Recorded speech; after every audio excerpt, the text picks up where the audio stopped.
3 कहानियां लेकर आया था, जिसमें से सिर्फ एक बनी है फिल्म। ठीक है। तो वो जब मैं सुना तो लोगों ने कहा यार ना तो आप कश्मीर के मौजूद फिल्म बना सकते हैं, अच्छा ना अच्छा आप अच्छा अच्छा, वकील को लिमिटेड कर दिया गया ना आपको। अदालत को, ना एमपीए को, ना एमएनए को, ना ब्यूरोक्रेट को, ठीक है। आप किसी को नहीं छेड़ सकते। तो अब पीछे क्या रहता था? पीछे या बदमाशी रह जाती जी जी थी जी, और या दुश्मनी रह जाती। ठीक है। मैंने दुश्मनी को पकड़ लिया और अल्लाह ताला ने बड़ी सर, और वो डायलॉग के बारे में एक बार सुना भी दें, कौन सा? मौला वाला। मौला ने बोला हाँ जी, बिल्कुल। मौला नहीं मरता जी ये लोग अक्सर मेरे से पूछते कैसे लिखा डायलॉग। जी ये भी मैं आज आपको बताता हूँ, आपको वैसे ही बताने को बहुत सारा दिल कर रहा है। जी सर। तो कि देखिए हजूर सल्लल्लाहु अलैहि वसल्लम की हदीस है कि जिसका मैं मौला उसका नहीं मौला। बिल्कुल, क्या बात, बिल्कुल ऐसे ही, बिल्कुल ऐसे ही। तो जब मैं मौला के डायलॉग लिख रहा था ना तो मैंने ऐसे मेरे जहन में आया कि जिसका मैं मौला उसका अली मौला।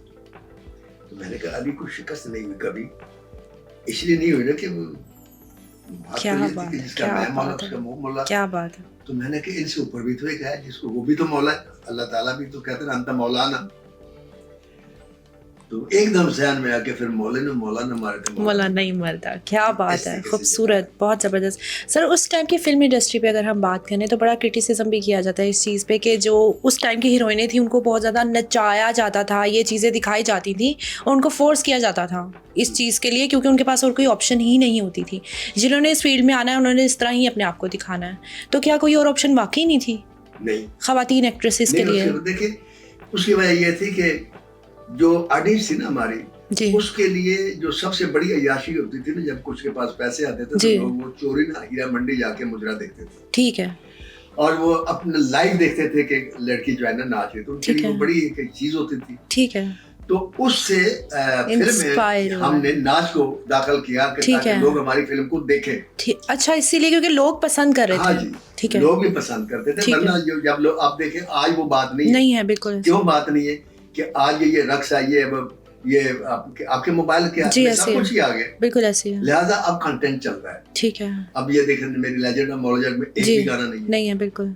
ये हिस्ट्री की पहली पंजाबी फिल्म है जो बगैर गाने के रिलीज। ठीक है। और लोगों ने पूछा भी नहीं, इतराज भी नहीं किया, बिल्कुल ऐसे ही क्यों नहीं है।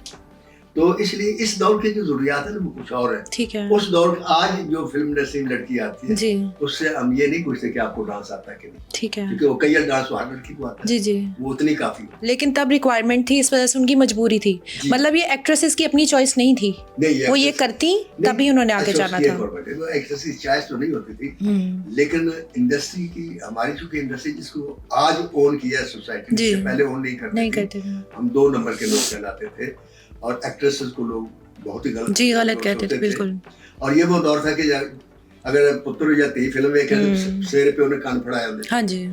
तो उसमें हमें लड़की चाहिए होती थी ना, तो लड़की हम लेते थे हीरा मंडी से। ठीक है। तो हीरा मंडी की लड़की अंडरस्टूड है कि वो बतख कैसा बचा था, ये तैरना जानता है, मतलब वो ओके थी हर चीज के लिए, वो मुजरा करती थी, उसको डांस तो पहले आता। ठीक है। हम तो फिल्म के पॉइंट ऑफ व्यू से गाने बना के उसके ऊपर वो कर लेते। मतलब नॉर्मल लड़की ओके नहीं होती थी तो फिर आपको वहां से ही लड़की को हायर करना पड़ता था। अगर बाहर से अगर कोई लड़की ऐसी है मिसाल के तौर पर जिसको ले लिया जो हीरा मंडी से नहीं है जी जी, मसलन वैसे मॉडल है वो, अगर तो बहुत कम होती थी, शायद ही कोई ऐसी है तो उसको फिर हम डांस डायरेक्टर रख के देते जो उसको डांस सिखाता। ठीक है, क्योंकि वो जरूरी था। सर, कास्टिंग काउच की अगर बात करें, जैसे कास्टिंग काउच होता है कि ये बड़ा फेमस है, बल्कि बॉलीवुड में भी है, लॉलीवुड में भी है, हॉलीवुड में भी है, कि लड़कियों को एक स्टेप से गुजरना पड़ता है मूवीज में आने के लिए, ड्रामाज में आने के लिए। ये किस हद तक सच है? आप पहले ये बताएं जी। मैं आपको गारंटी करता हूँ आपको किसी स्टेज से नहीं गुजरना पड़ेगा। ठीक है। लड़कियां डरती हैं सर आने से। ये लोग कहते हैं ना, देखें दुनिया में बुराई हर जगह है जी, और बुराई आपके अंदर होती है, बाहर नहीं होती। ठीक है। मेरा ये मानना और मेरा ये मुकालमा भी है और मेरा दावा भी है, दुनिया की किसी लड़की को कोई भी मर्द गलत काम पे मजबूर नहीं कर सकता। ठीक है। लड़की जब मजबूर होती है खुद होती है, लेकिन मजबूर लड़की उसमें बता जी ये गड़बड़ क्यों हुई जी। मुझे बॉलीवुड का तो हॉलीवुड का तो पता नहीं, मैं लाहौर की इंडस्ट्री की बात कर रहा हूँ, क्योंकि यहाँ जो डायरेक्टर हैं या जो प्रोड्यूसर हैं या जो राइटर हैं या कोई हीरो है, वो क्यों डिमांड करता है किसी लड़की से जब वो काम करने के लिए आती है कि भैया आप ये काम करेंगे तो बिल्कुल ऐसे ही। उसकी वजह ये है कि हम लड़कियां ला देते हीरा मंडी से। ठीक है, ठीक है। हीरा मंडी की लड़की फिल्म में आने से पहले उसका मुजरा जो था ना, या उसकी एक रात जो थी, उसकी कीमत होती 5,000। ओके, ठीक है। उस टाइम फिल्म में आने के बाद उसकी रात की कीमत हो जाती थी 5,000। अच्छा अच्छा अच्छा अच्छा अच्छा। लिहाजा वो क्या करती थी कि अपनी लड़की को तैयार करती थी। ठीक है। और फिल्म इंडस्ट्री में सिफारिश उनको जरूरत नहीं होती थी, वो सबसे पहले आते प्रोड्यूसर मिलकर बाद हाँ ये है मेरी धी है, ठीक है, इन्हें तुसी काम दे दे, हीरो ने बना दे। ठीक है। ਉਹਨੇ ਵੇਖਿਆ ਲੜਕੀ ਅੱਛੀ, ਉਹ ਡਰੈਸ ਐਸਾ ਪਵਾ ਕੇ ਲੈਂਦੀ ਸੀ ਕਿ ਉਹਦਾ ਕਾਰਨਰ ਵੇਖਦੇ ਸੀ, ਅੱਛਾ ਅੱਛਾ ਹਾਂ ਠੀਕ ਹੈ ਤੇ ਤੁਸੀਂ ਘਰ ਆ ਜਾਓ ਨਾ, ठीक है, ਉੱਥੇ बैठ के गल कर। अच्छा अच्छा अच्छा। अब डायरेक्टर है या प्रोड्यूसर है वो घर चला गया।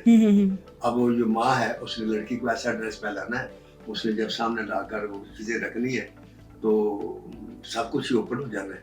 उसके बाद माँ ने कहने के लिए तुसी हुन गल करो, तुसी नाल दे दो ते मैं चली हां बाजार। ठीक है, मैंने 2 घंटे लग जाते। ठीक है। ये परमिट होता था कि she is okay with it. वो कर वो बेटी को ये समझाती थी कि ये इन्वेस्टमेंट कर लो अपनी। अच्छा अच्छा अच्छा अच्छा। 1 या 2 महीने जो शूटिंग इन्वेस्टमेंट करो, ठीक है ठीक है। ये वापस आ जाएगी। ओके। तो वो वापस आती थी, फिर उनकी रातें 10,000 की भी होती थी, उनका मुजरा 50,000 रुपए का होता था। फिर उनको शादी में अब फिर ये अब तो ये स्टेज है कि शादी में किसी हीरो को बुलाना है, वो कहेगा जी मैंने 5 लाख रुपए आ जाए, दे देते थे हीरो को। हाँ जी देते हैं लोग, मैंने 10 लाख रुपए दे दो, मैं काम। तो ये तो, वजह थी। वो अब माइंड सेट हो गया ये लड़की आएगी तो करेगी, इस चीज से गुजरना पड़ेगा। लेकिन शरीफ लड़की जब आती थी, शरीफ लड़की से मुराद है जो हीरा मंडी से नहीं थी जी, जो टीवी पे काम करती थी उस दौर में। हाँ वो आती थी, जब उनसे डिमांड करते थे वो रिफ्यूज करके चली जाती। ठीक है। और इस तरीके से हम इंडस्ट्री में नए चेहरे किसी अच्छी तरीके से लाने से महरूम रहे। ठीक है, ये हमारी बैड लक थी और ये माहौल भी हमारा खराब। तो ये प्रोड्यूसर और डायरेक्टर की गलती है। हीरोइन आती थी उसके साथ नायका भी होती थी जी, साथ दल्ला भी। ठीक है ठीक है। तो सौदेबाजी भी होती थी, तो उस वजह से हमारा माहौल खराब। मतलब ये वाकई में सच है। माहौल नहीं जी, आज नहीं है। जी सर, जैसे आपने बताया है कि उस टाइम पे प्रेफर उन्हीं ख़वातीन को किया जाता था जो हीरा मंडी से ताल्लुक़ रखती थी, क्योंकि उनको डांस करने में मसला नहीं होता था। तो अगर उस टाइम की मूवीज़ की हम बात करें तो उसमें मीरा है, रीमा है, रेशम है, नरगिस भी हैं और साइमा जी भी तब की ही हीरोइन है। तो क्या ये सब भी वहाँ से ताल्लुक़ रखती थी? सभी को तो जितने आपने नाम लिए मैं 100% तो नहीं कह सकता, लेकिन ये है कि 70% आप यूँ कह सकते हैं कि वहाँ से। और ये हमारी मजबूरी होती थी, जैसे मैंने आपको पहले बताया। और आज उनको अगर हम ये कहें ना किसी लड़की को कि ये उस बाजार की लड़की जी है जी जी, तो बहुत फील करेगी जी जी, और उसके क्या उसे कहते हैं कंट्रोवर्सी बना लेगी जी, ऐसे ही है।